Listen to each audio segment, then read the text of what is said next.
In this video, I'm going to show you how to fix Ancestry app not working.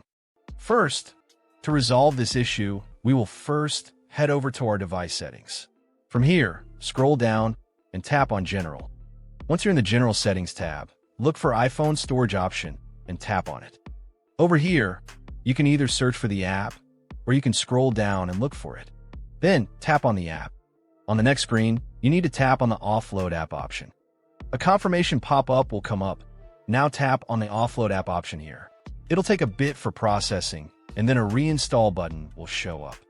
Simply tap on it to reinstall the app. This should resolve the issue, but if it doesn't, then you need to check if the app is running an older version. Head over to App Store. From here, double tap on this search icon in the bottom right corner, and then search for the app. Once the app comes up in the search result, and if you see this update button right next to the app, simply tap on it to make sure you're running the latest version of the app. However, if you continue to encounter this issue, then you will need to completely reinstall the app, which usually resolves the problem.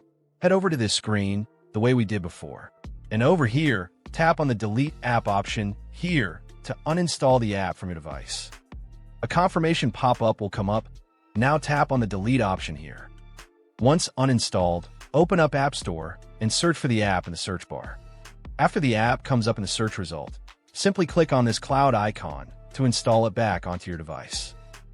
Hopefully, this resolves the issue. If it does, consider sending a super thanks to support our channel.